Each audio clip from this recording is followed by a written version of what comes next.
Já estamos chegando com o programa Mega Profissionais. Vem aí a festa mais esperada do ano, Prêmio Mega Profissionais 2018. Uma festa impecável, rigorosamente black tie. Vamos receber o melhor da nossa sociedade nacional e vamos conhecer os homenageados segundo a opinião dos nossos internautas. Vocês que entraram no nosso site e votaram nas marcas mais lembradas do ano, vamos conhecer agora, em novembro, a festa Black Tie, esperada, muito aguardada por todos, que vamos receber, claro, também artistas, figuras públicas, os nossos digitais influencers que foram destaque no ano, enfim, vamos conhecer o que há de melhor nas marcas mais lembradas e profissionais liberais no Prêmio Mega Profissionais 2018. E hoje no programa vamos ter também Espaço Pet com a doutora Luciana Fonseca e vamos falar de um tema muito importante, que aliás eu chamo a atenção de todos vocês. Escolhas. Todos nós temos o poder da escolha. E que fazermos quando chegamos ou nos deparamos com situações muito difíceis? Claro, sempre temos opções, temos escolhas. Vamos falar sobre esse tema hoje também no programa Mega Profissionais. Iniciando o programa de hoje, vamos falar de aposentadoria, vamos falar de pensão por morte. Estou recebendo aqui as advogadas Mariana Dias e doutora Ariane Aquino. Tudo bem, doutoras? Sejam bem-vindas ao programa Mega Profissionais. Vamos já começar a falar de aposentadoria. Aliás, o tema que é rico, né? Todo mundo quer saber sempre de aposentadoria, de pensão, enfim, benefícios previdenciários de uma forma geral. Hoje, especificamente, vamos falar de pensão por morte, que é um benefício previdenciário. É isso, doutora Ariane? Exatamente. É? Pensão por morte é um benefício previdenciário pago ao dependente do segurado, aos dependentes do segurado da Previdência. Ele não é um benefício que ele é relacionado, recebido diretamente pelo segurado, e sim pelos seus dependentes. Ou seja, ela acabou de resumir toda a nossa entrevista em uma simples frase, né? Pensão por morte é um benefício pago aos dependentes do assegurado. Exatamente. É isso? Ou seja, isso a gente traduzindo, trazendo para a realidade. O cônjuge, né? Casou, a mulher ou o homem casou, esse cônjuge veio a falecer, ele já tem o direito à pensão por morte? O primeiro ponto, então, Tancredo, que nós temos que observar é se quem faleceu é segurado do INSS.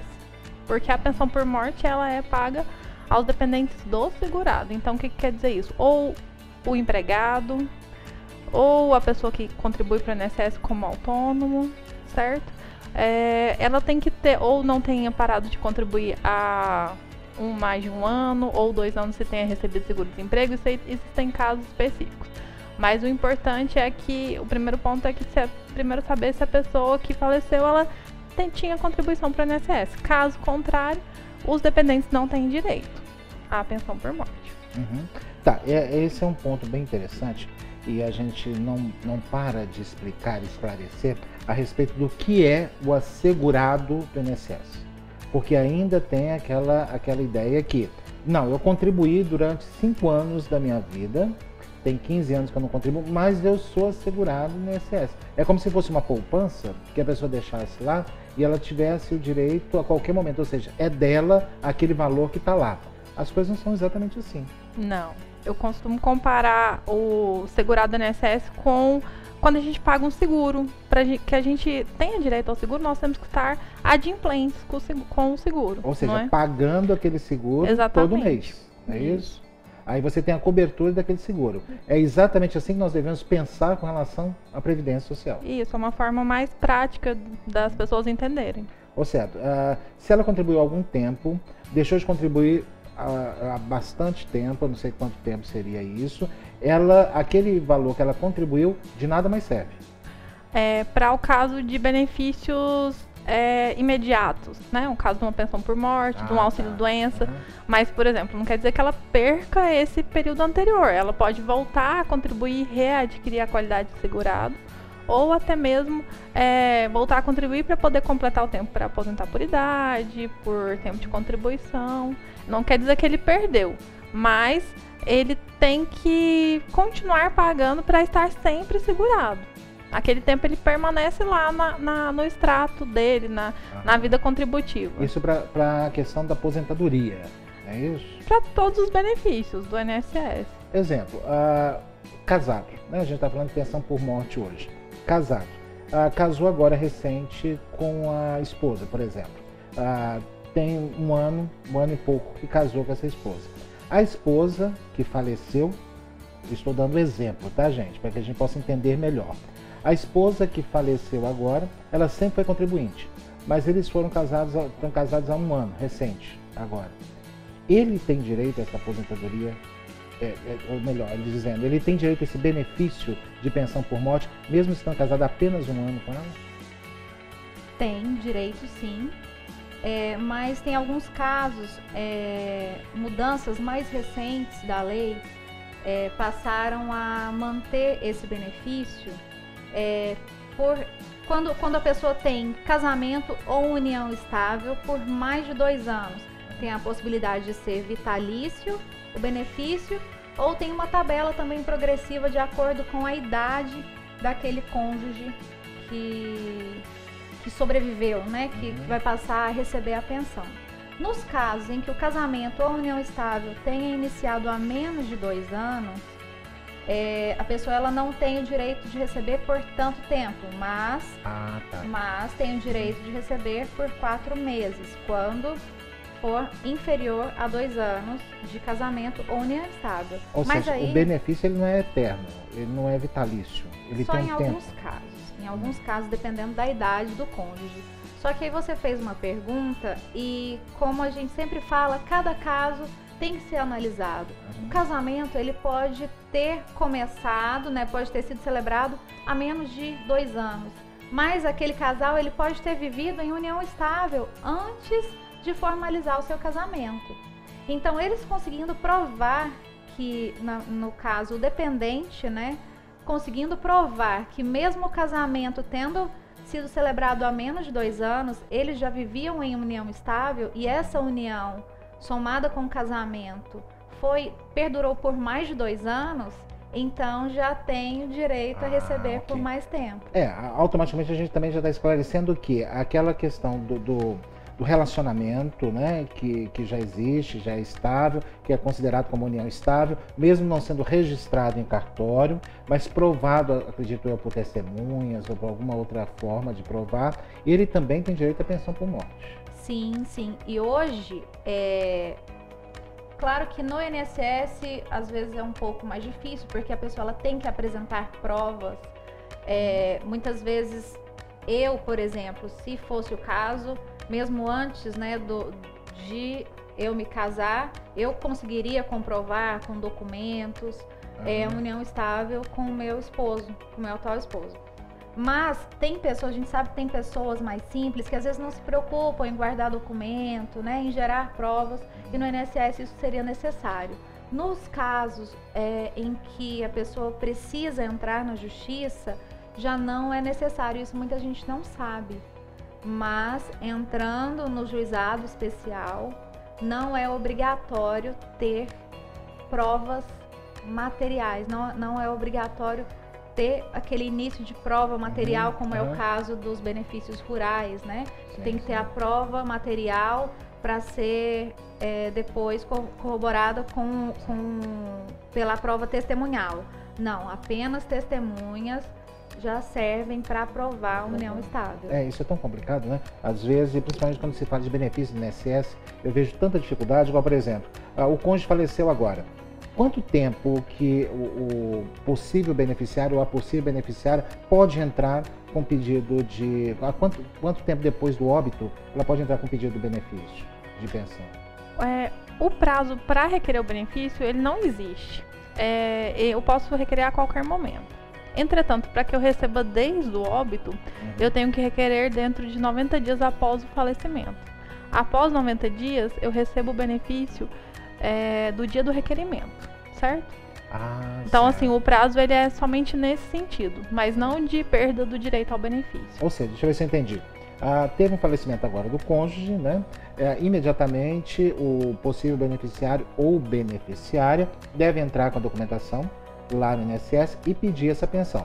Se sair a pensão, ou quando for sair a pensão, vai sair desde o momento que aquela pessoa faleceu. Desde que o requerimento seja feito até 90 dias do óbito. Certo.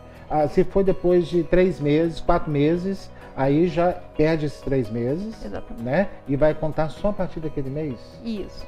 É tanta coisa que eu não entendo, isso no caso de dependentes de cônjuges, né? E de filhos maiores de idade. Agora, tem aqueles casos também, né, dos menores absolutamente incapazes, eles também têm o direito de receber desde o óbito. Mas peraí, quem tem direito à pensão por morte? Aquele cônjuge que foi casado com a pessoa que faleceu, não é isso? Os filhos não têm direito a essa pensão por morte, tem? Sim, os filhos menores de 21 anos. E o cônjuge vai acumular inválidos. essas duas pensões? Não, o que acontece é um desdobramento da pensão. Eu divido o valor do benefício. O meu benefício é R$1.000, o filho recebe 500, a esposa ou o esposo recebe 500. E quem que arbitra esses valores? Arbitrado em cima de quê? Não, é divisão simples, pelo número de dependentes. São 2 dependentes, divide por 2. O valor do benefício. O valor do benefício é feito um cálculo de acordo com a média, né? A média dos salários daquele segurado. Ou da contribuição. Isso, a média dos salários de contribuição, né? Tá. Ou seja, se ele lá recolheu em cima de um salário mínimo, então passa a ser? Um salário mínimo. Nós temos que tomar muito cuidado com relação a isso, principalmente os empresários, né? Que fazem aqueles recolhimentos. Aí o que todo mundo quer fazer? Não, mas eu não vou pagar imposto demais, né? Vou colocar aí um salário para o INSS, vou recolher em cima de um salário. Quando chegar mais próximo da aposentadoria, eu aumento bastante para aí minha aposentadoria ficar boa. E é mais ou menos essa matemática? Como é que funciona isso? Não. De forma nenhuma. A média do seu benefício ele vai ser em relação a toda a sua vida contributiva. Então, se você deixa para contribuir mais com valor maior no final, isso não faz a mínima diferença. Ele vai ser diluído pelos muitos anos de salário mínimo que você pagou. Mesmo porque seria muito injusto, né? Também, e aí nós teremos E esse empresário, ele tem que ficar atento a um outro problema, que não tem nada a ver com a nossa entrevista, mas hoje o INSS e a Receita Federal, eles estão começando a fazer um cruzamento de dados. Então, se eu declaro meu imposto de renda que eu ganho 5 mil, 20 mil e pago meu INSS sobre salário mínimo, o INSS pode vir atrás de você para que você faça o seu recolhimento sobre o valor que você declarou no imposto de renda. Lógico que limitado ao teto de contribuição do INSS. Mas o INSS ele já tem promovido ações nesse sentido. Sim, inclusive entrando com ações judiciais, cobrando contribuições desses declarantes de imposto de renda. Isso, por outro lado, nos consola, porque vai voltar para a gente, isso em termos de um benefício, em termos de uma aposentadoria, esperamos nós, né? Vamos torcer para que o futuro não nos surpreenda negativamente nesse ponto. Doutoras, muito obrigado. Doutora Eliane, muito obrigado. Doutora Mariana, mais uma vez, espero vocês semana que vem aqui, porque as dúvidas dos nossos telespectadores e dos nossos internautas não cessam, cada vez aumentam mais. E vamos, é claro, tentando esclarecer parte dessas dúvidas de vocês. E daqui a pouquinho vamos voltar, temos espaço pet, vamos falar sobre escolhas. Hoje o programa está imperdível. Eu, se eu fosse você, claro, não sairia daí. Eu volto já já, depois do nosso intervalo.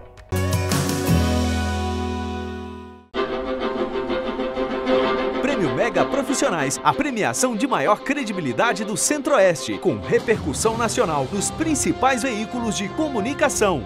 Assessoria Comunicação, na pessoa do jornalista Tancredo Simão aqui presente, confere ao Silvio Santos do Prêmio Mega. O Tancredo Simão amavelmente vem até aqui o nosso estúdio me trazer o troféu. Esse troféu aqui, Loró. Eu estou trazendo aqui o troféu do Mega Profissionais 2003.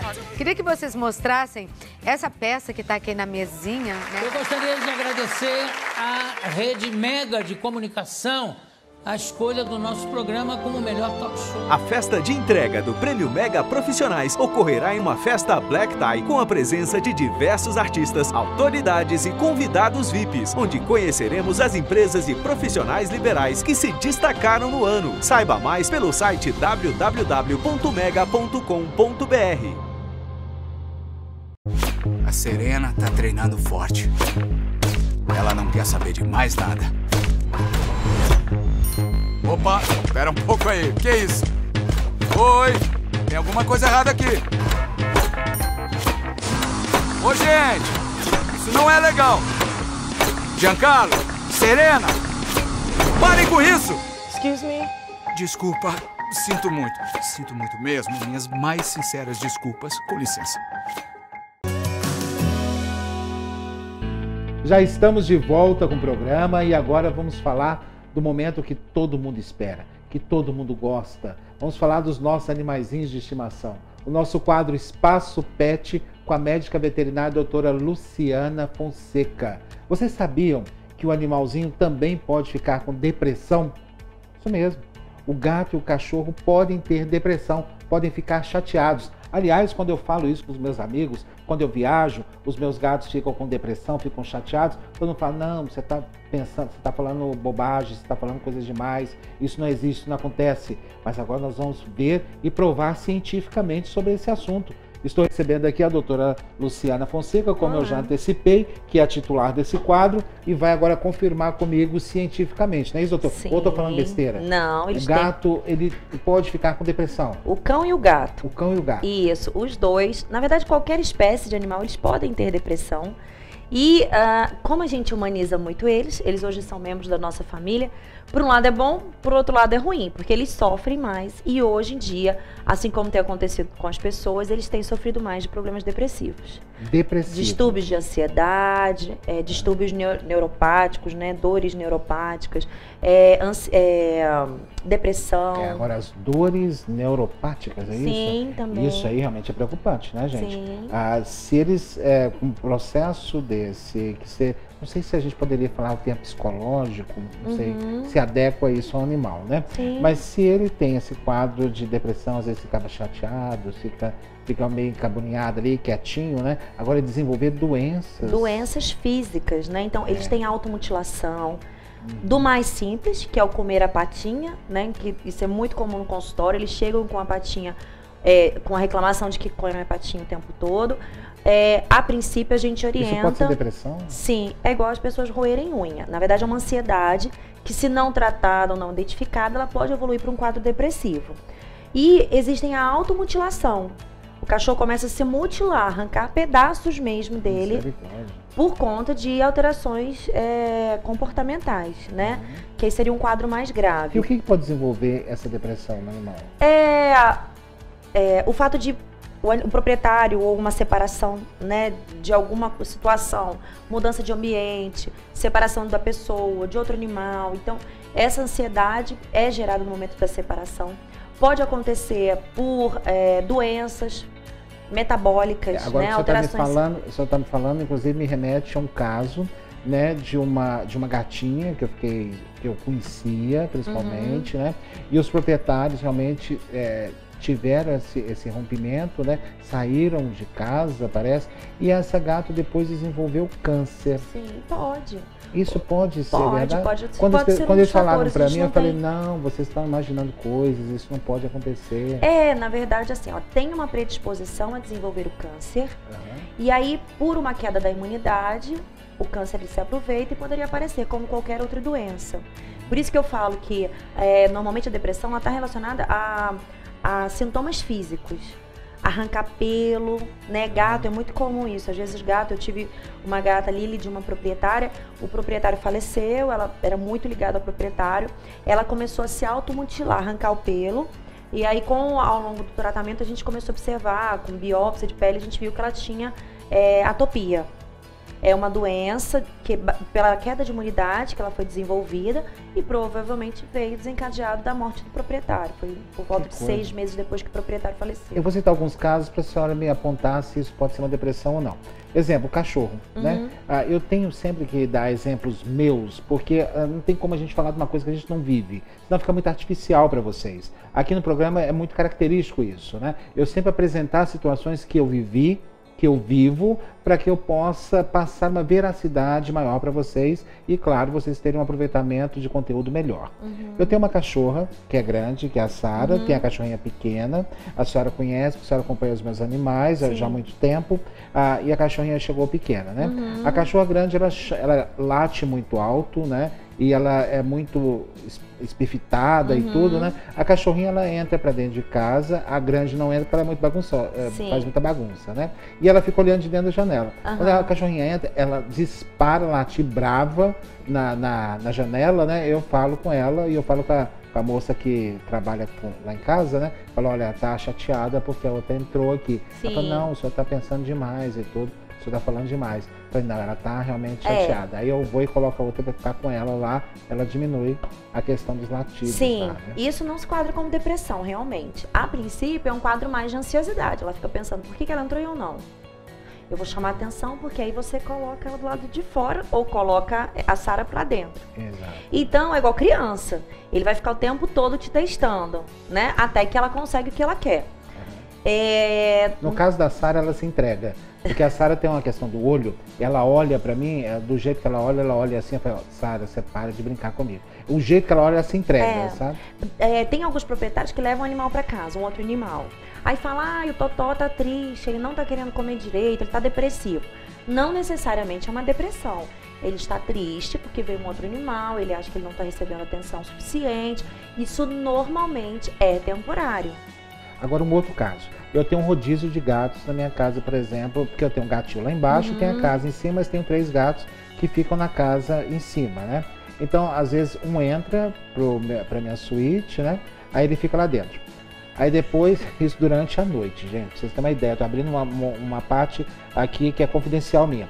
Ele entra durante a noite, ele fica durante determinado tempo, umas 2 horas, 3 horas mais ou menos, ele mia pra sair, aí a outra entra, porque eles não gostam de ficar juntos lá. Aí entra, fica mais 3 horas, sai, depois entra outra e fica. Quando esse rodízio falha, ou eu esqueço de abrir a porta, né? Menina, mas eles ficam com raiva lá fora e já não conversam mais comigo, já fica virado o rosto, já é incrível a forma que eles reagem. Gato, eu já tive uma cachorrinha, uma Shih Tzu também que era assim, engraçado, eles têm esse comportamento mesmo, de às vezes se sentir, entre aspas, ofendido, chateado. Mas também, a princípio, não se enquadra numa depressão, tá? Certo. Então não é depressão. Não é depressão. Ele está insatisfeito com o que aconteceu. Ainda mais gato, que ele acha que ele é o dono, né, da casa, é o rei da selva, né? Então ele está chateado. Poderia ter levado uma depressão? Poderia. Mas eu acho que seria pior, vamos supor, vamos colocar assim. Se você não deixa mais eles entrarem no seu quarto, e além do mais, você ainda troca ele de gatil. Você leva ele para outro gatil. O gato, principalmente, eles são muito territorialistas. Então você trocou ele de ambiente, ele não tem mais o contato direto com o dono, ele pode ficar num quadro depressivo. Eu já atendi um paciente, por exemplo, que aconteceu exatamente isso.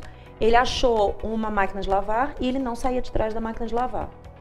De forma alguma. O dono tentava tirar, ele unhava, avançava, ele começou a ficar agressivo. Esse animal, ele teve que tomar medicamento antidepressivo. E o que a gente começou a fazer? Estimular ele a sair. Então a gente começou por exemplo, ela tinha uma cachorra.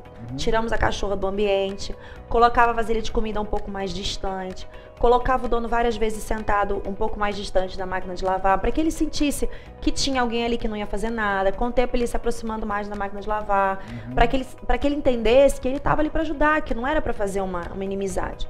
E junto com o medicamento antidepressivo. Assim como acontece com seres humanos, não necessariamente ele vai tomar remédio a vida toda.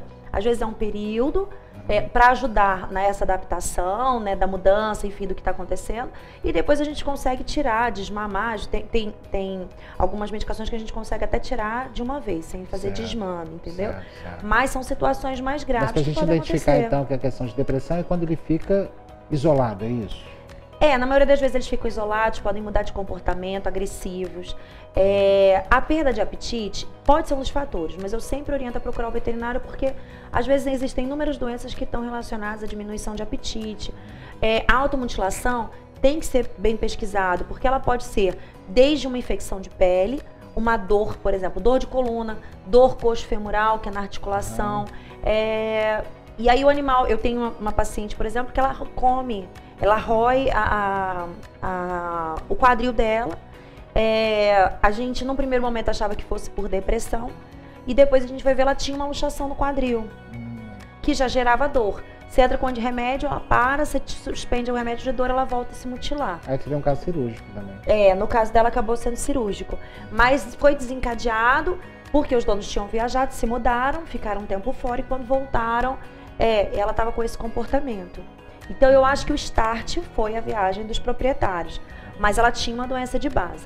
Uma coisa que é muito comum, que eu acho que todo mundo já deve, quem tem cachorro em casa, cadelinha deve ter passado por isso, é a pseudociese, que é a gravidez psicológica.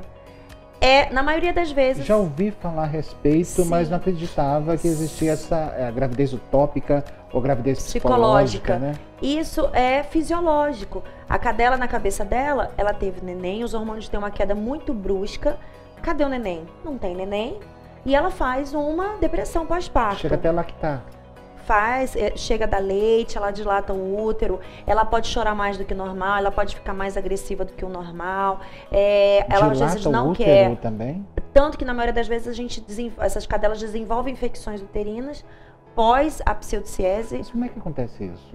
Porque é fisiológico, ela produziu todos os hormônios como se fosse gestar. Mas para ela gerar esses hormônios tem que ter desencadeado de alguma outra forma. Não necessariamente, ela tem outras glândulas que suprem esses hormônios dos ovários.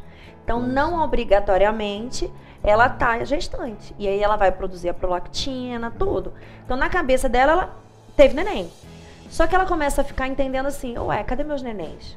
Não tô vendo neném aqui. E aí, a hora que esses hormônios, eles depois de algum tempo, em torno de 2 meses, ela tem uma queda muito brusca. E por isso que eu falo que isso normalmente é metabólico, é hormonal. E aí ela começa a desenvolver uma depressão pós-parto, porque ela não tem filhote. A gente entra com hormônio, que é para tirar para converter o hormônio, né, que ela produziu, pra gente parar com essa produção de leite. Só que essa cadelinha a gente pede para tirar tudo que possa influenciar ela achar que é neném. Muito importante. Nós entendermos como é que funciona o mundo animal para também darmos qualidade de vida para aqueles que vivem com a gente. Não é isso, doutora? Isso, com certeza. Muito obrigado pela sua participação mais uma vez. Até semana que vem, se Deus quiser, Amém. Né? Ou então quando a senhora puder, porque eu sei que a sua agenda é um pouquinho concorrida, né? Principalmente pela questão da sua excelência no trabalho. Obrigada, tá? Muito obrigado, doutora. E daqui a pouquinho nós voltamos, depois do nosso intervalo.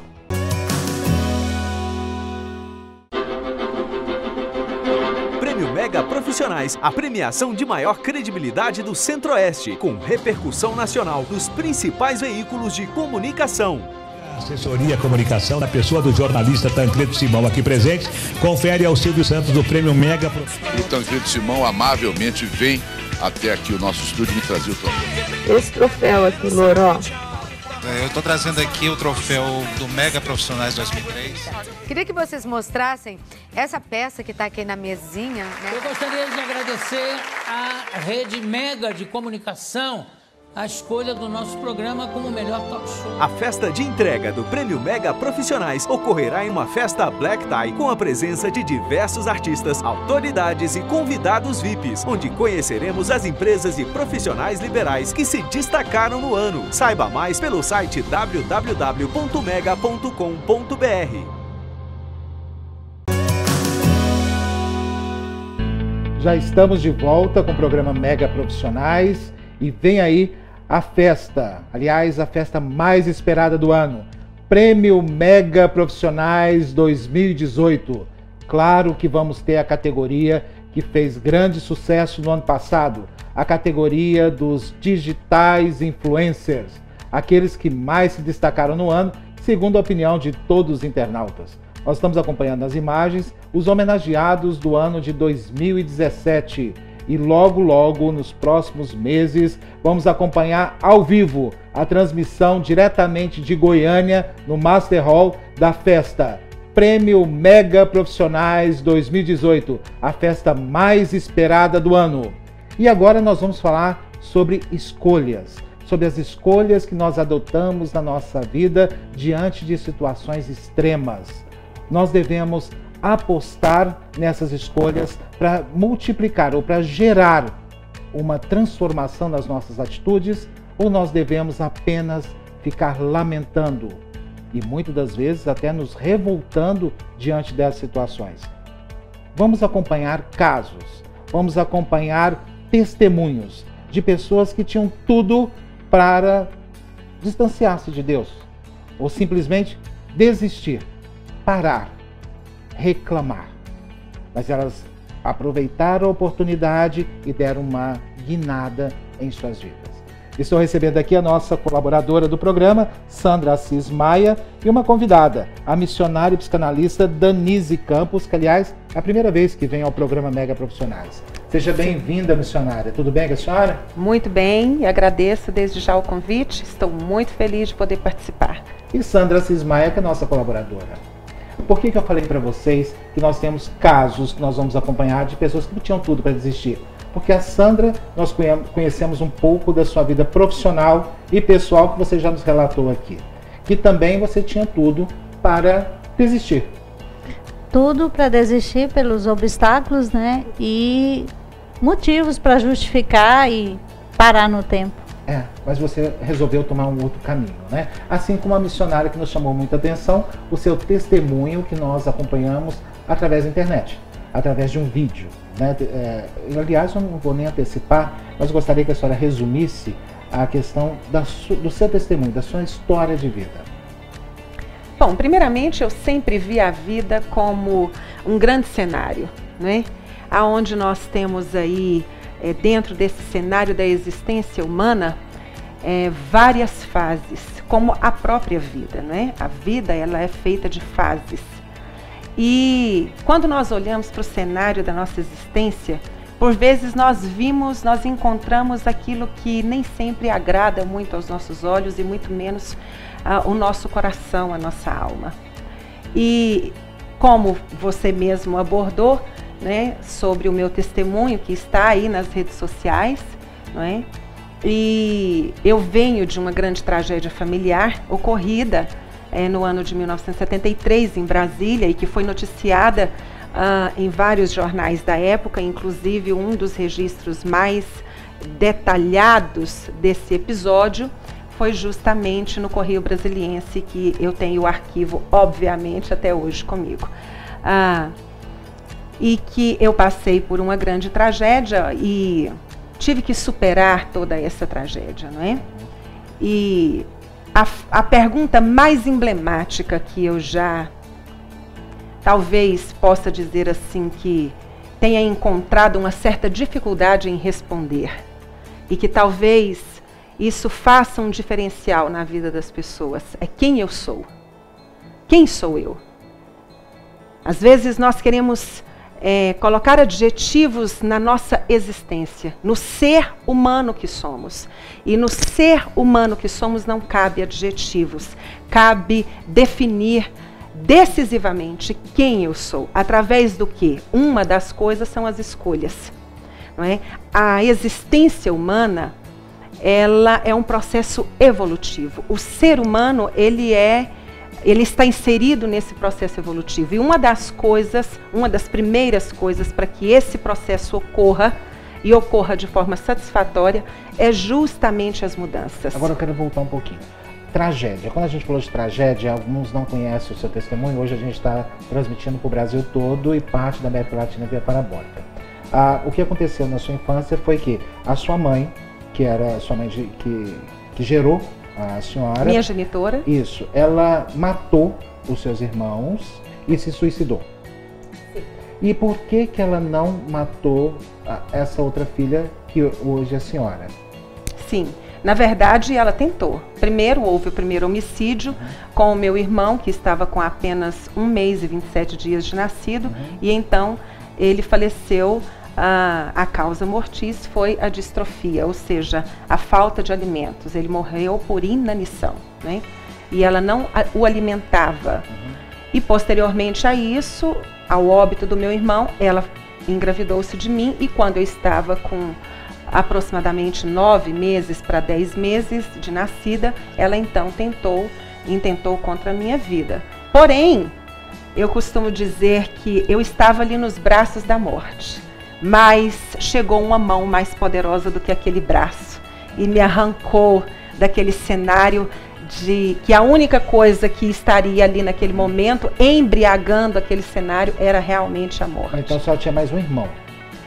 isso? Sim, na verdade, nós fomos 3 filhos. O papai se casou-se com a minha mãe e teve, então, fruto desse casamento, 3 filhos. A senhora e mais 2. Sim. E então, eu fiquei em estado deprimente, em estado desesperador. Na verdade, eu fiquei semi-morta depois de ter passado em torno de 13 dias na UTI, entre a vida e a morte. O que aconteceu? Ela teve o espancamento. Ela tentou primeiramente me matar e ela fez várias agressões contra mim. E como eu era muito pequenininha na época, não é, apenas com 9 meses de nascida, e então os ferimentos foram gravíssimos, né? E posteriormente a isso. Irmão? Tá, na verdade foi uma irmã, a primogênita. A primogênita, de fato, ela conseguiu consumar também o ato da mesma forma que foi com o anterior a mim. Eu acredito que ela deveria ter algum tipo de problema psicológico. Na verdade, psiquiátrico. Psiquiátrico. Na verdade, hoje, dentro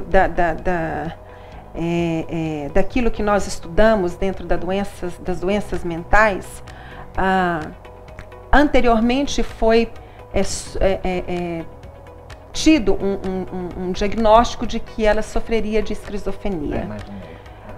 E posteriormente, estudando tudo aquilo e pegando o meu próprio testemunho, a minha própria vivência diante de todo o ocorrido e dentro dos estudos psicanalíticos, então chegamos a uma conclusão, juntamente com os meus professores, enfim, de que ela sofria então da borderline, né? Então ela teve surtos de psicopatia e, como ela não era medicada, como ela não era tratada, não aceitava o tratamento. Por que ela não era tratada? Porque ela não aceitava o tratamento. Agora nós fazemos apenas uma ressalva. Isso aconteceu em 1973, Sandra. Em 1973 nós não tínhamos muito conhecimento. Inclusive, em 1973 a depressão não era conhecida, era conhecida, mas não tinha o respeito que ela merece ter e o tratamento que ela merece ter, né? Muitas pessoas sofriam de depressão. Nós estamos falando da década de 70, nós estamos falando do ano de 1973, onde muito pouca informação tinha, né? E as pessoas, ainda existiam manicômios, né? E aqueles manicômios horríveis. Então as pessoas realmente tinham muito medo desse contato, né? E tinham medo do rótulo: eu sou louco, eu sou doido. Então você jogado no manicômio. A palavra realmente era essa, né, Sandra? Você teve alguma experiência de tratamento ou de alguma pessoa próxima, mais ou menos nesse sentido? Essa questão no caso da história que ela está contando, acometeu mais depois das gestações, né? Após parto, toda a questão de ter uma criança, né? De gerar uma criança, de cuidar dessa criança. Então, eu acompanhei um caso que é muito parecido, mas que a mãe não conseguiu matar os filhos. Mas tentou. Mas a pessoa, ela teve o surto depois da gestação, de ter os filhos. Ela não se imaginava a pessoa preparada para cuidar. Então, teve o acompanhamento, essa pessoa passou por tratamento. Hoje ela é cristã e ela sentia muita dor de não ter o sentimento pelos filhos. Ela queria ter esse sentimento de proteção, mas ela sentia culpa, mas não relatava o sentimento de amor. Quero só chamar a atenção de todos vocês que estão nos acompanhando agora, que nós não estamos aqui julgando nenhuma ação. Isso é muito, muito importante. Nós estamos entendendo, conversando, justificando e entendendo algumas situações e também esclarecendo para todos vocês, né? É muito importante. Isso aconteceu em 1973 com a missionária. Sandra me relata algum caso, que eu não sei a temporal ainda quanto que foi, mas não deixou de acontecer. Então nós devemos ficar atentos, né? Com alguns sintomas que aparecer isso numa gestação, né? Principalmente numa mulher, né? Pós-gestação, né? Agora, voltando ao caso da senhora. O seu pai era vivo? Sim. Como é que ele acompanhava essa situação? Na verdade, tanto quanto eu, meu pai, nós fomos vítimas, né, de um cenário caótico, né, de uma realidade muito difícil de ser digerida, de ser vivenciada. E o meu pai era muito novo quando ele se casou com a minha mãe. Ambos tinham apenas 21 anos. Então ele era muito novo, muito imaturo e também, eu costumo dizer, que muito apaixonado, né? Ele era muito apaixonado pela minha mãe.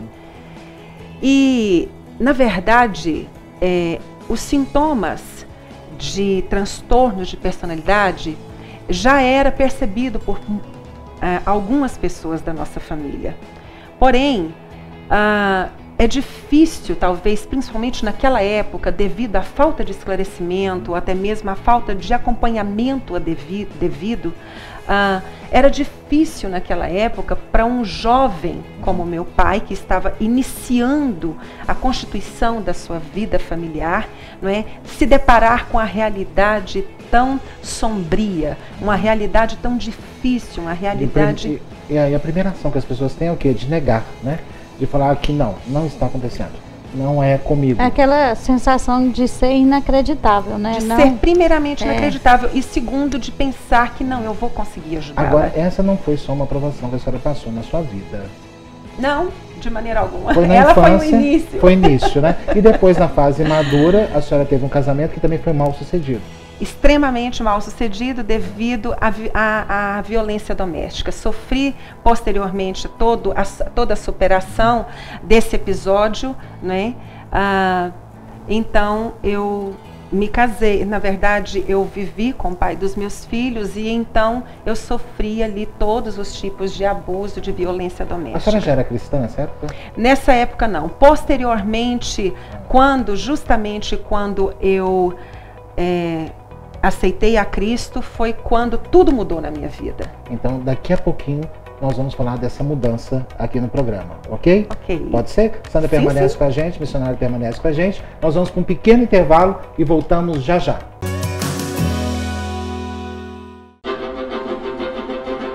Prêmio Mega Profissionais, a premiação de maior credibilidade do Centro-Oeste, com repercussão nacional nos principais veículos de comunicação. Assessoria Comunicação, na pessoa do jornalista Tancredo Simão aqui presente, confere ao Silvio Santos do Prêmio Mega. O Tancredo Simão amavelmente vem até aqui o nosso estúdio me trazer o troféu. Esse troféu aqui, Loró. Eu estou trazendo aqui o troféu do Mega Profissionais 2003. Queria que vocês mostrassem essa peça que está aqui na mesinha, né? Eu gostaria de agradecer à Rede Mega de Comunicação a escolha do nosso programa como o melhor talk show. A festa de entrega do Prêmio Mega Profissionais ocorrerá em uma festa Black Tie com a presença de diversos artistas, autoridades e convidados VIPs, onde conheceremos as empresas e profissionais liberais que se destacaram no ano. Saiba mais pelo site www.mega.com.br.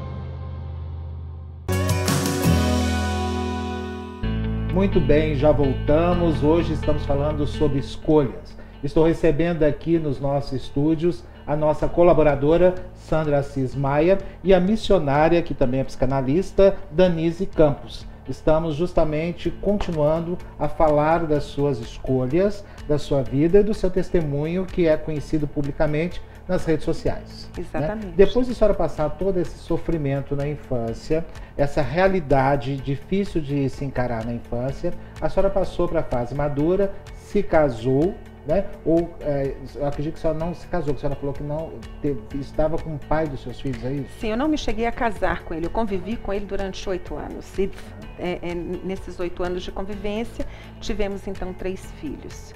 Né? Mas a senhora sofreu violência doméstica? Todos os tipos de abuso e de violência doméstica, todos. Durante 8 anos? Durante praticamente 8 anos. E a senhora ficou com ele porque a senhora também gostava muito dele? Na verdade, foi uma série de fatores, né, um conjunto. Eu costumo dizer que ninguém vive uma vida de violência doméstica e de abusos porque quer. Em primeiro ponto, a mulher, após a maternidade, ela sempre olha muito para o lado do filho. E naquele momento, eu tive o meu primogênito, que nasceu com a cardiopatia grave, uma cardiopatia congênita. Posteriormente, eu tive uma gestação gemelar, e onde um dos gêmeos nasceu também com a cardiopatia gravíssima. E então, durante todo esse período, eu me renunciei. Eu renunciei a mim mesma porque eu não tinha nenhuma estrutura financeira para me manter naquele momento de enfermidade familiar. Mesmo porque as crianças precisavam da senhora.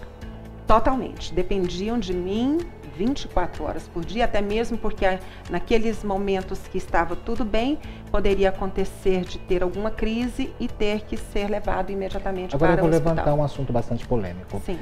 Ela acabou de relatar para nós, inclusive vocês todos estão acompanhando, ela passou por um drama na infância, que foi a sua mãe, que ela infelizmente veio a se ausentar da atenção com os dois irmãos que a senhora tinha, e eles vieram a morrer de fome praticamente. Não é isso? No caso da minha irmã ela foi estrangulada.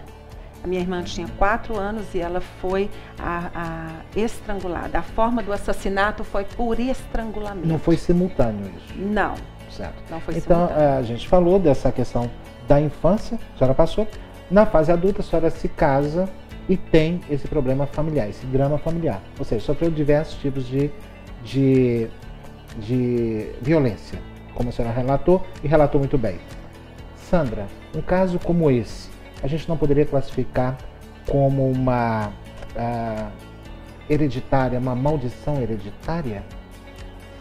Então, como nós já falamos aqui no programa, né? Depois que, aí tem a questão, depois que nós aceitamos o Senhor Jesus como único Senhor e Salvador, todas as maldições são quebradas.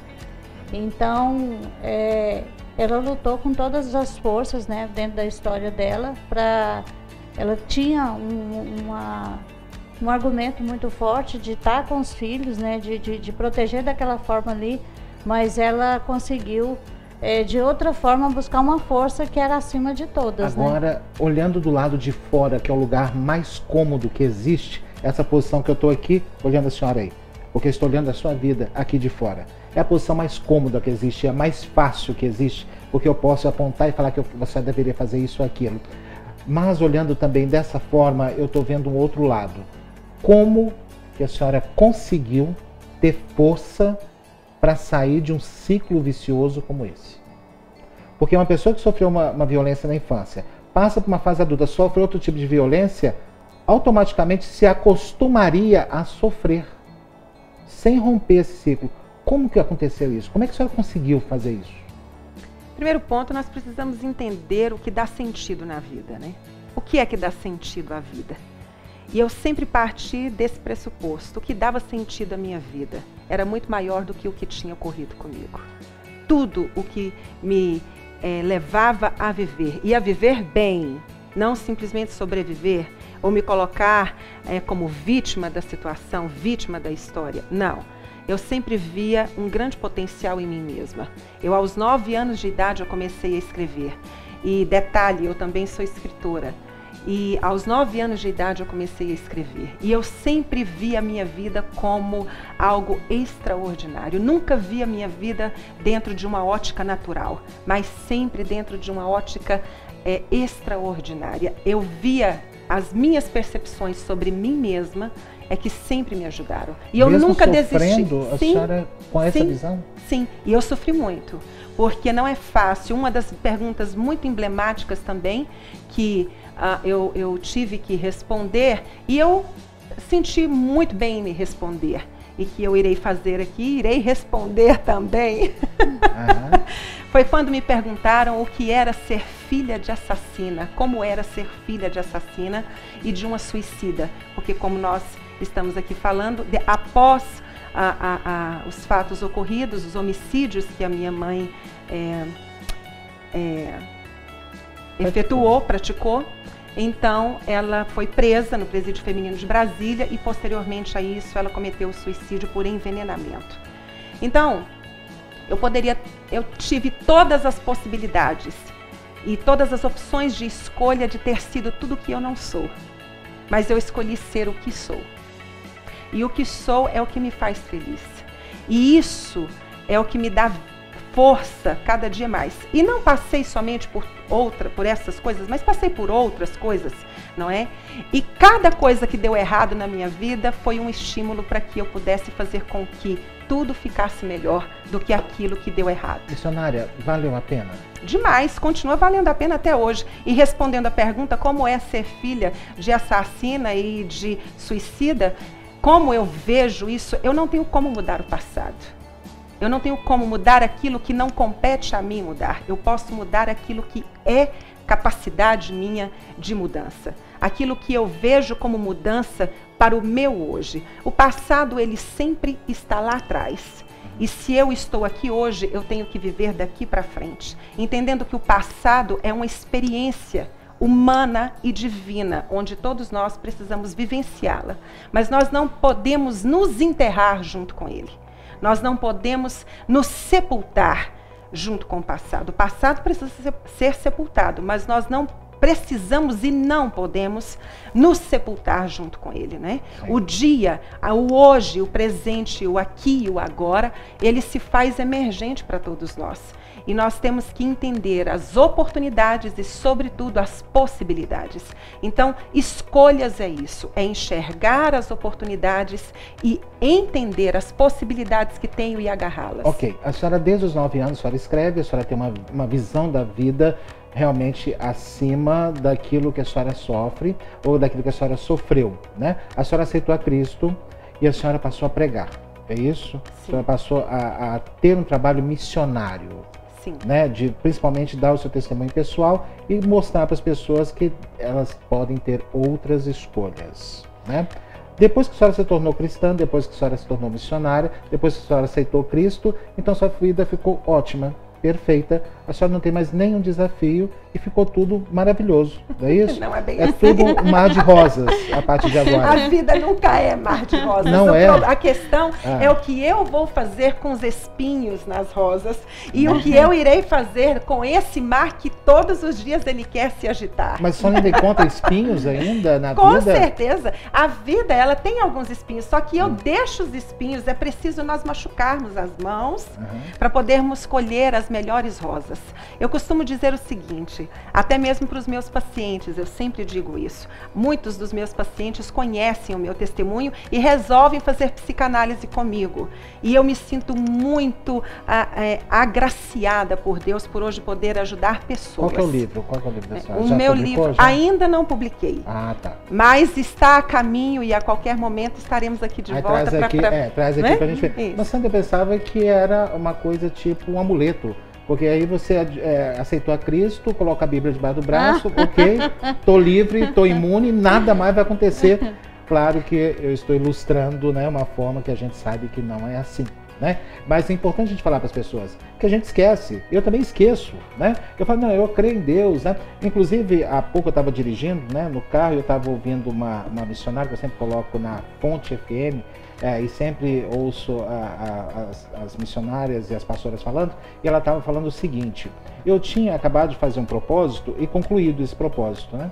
De orações, né? Determinado horário, enfim, um propósito que eu tinha feito. Eu tinha concluído, eu falei, não, agora Deus vai continuar agindo porque já concluí esse propósito. A missionária de manhã falou o seguinte: você não pode parar de insistir. Falou no rádio. Você não pode parar de assistir, você tem que continuar orando, porque Deus não entrega bênçãos pelas metades. Você tem que continuar orando, tem que continuar insistindo. Enquanto você não receber, você continua insistindo, continua orando. Eu voltei correndo pro meu propósito. Eu falei, nossa, eu pensei que era só de 7 dias ou 14 dias, porque aí já estava bom e não está bom, né? Ou seja, se você estiver na presença de Cristo, se você estiver com Deus, se você estiver sempre ouvindo a palavra, você vai se fortalecendo, colocando a armadura de Deus, se preparando para os embates que vão vir, vão acontecer, mas você vai ter sabedoria para sair deles. E essa questão da sabedoria, ela é a base de tudo. Acho que se todos os dias a gente pedir ao Senhor sabedoria, porque na palavra não promete que nós não teríamos, não prometeu, Jesus não nos ensinou isso, né? Que nós não teríamos aflições. E o interessante, ao longo da vida, eu tenho percebido assim, que a questão do ciclo, nós temos várias áreas na nossa vida para que a gente busque o máximo de plenitude, de equilíbrio. A tentativa é buscar isso, né? Não desistir. Mas tem várias áreas na vida, então a gente não passa por uma fase, uma dificuldade, e aquilo ali vai ser o motivo, a nossa vitamina para o resto da vida. Nós temos várias etapas que nós precisamos de superar, várias dificuldades, para que a gente possa prosseguir. E o interessante é que a gente tem toda aquela questão da infância, histórias bem complicadas em relação à família, os pais, né, o relacionamento dos pais, às vezes até de abuso, né? Então, são ciclos, fases da vida que nós precisamos superar.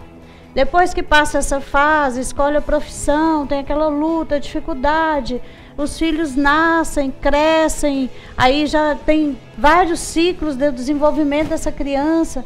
E essa questão de, como eu já falei aqui no programa, a questão da gente entender que o passado é história, que ela precisa, ela não vai ser mudada, não tem como mudar, como ela colocou, que eu acho que a gente tem que entender isso, colocar isso na nossa cabeça.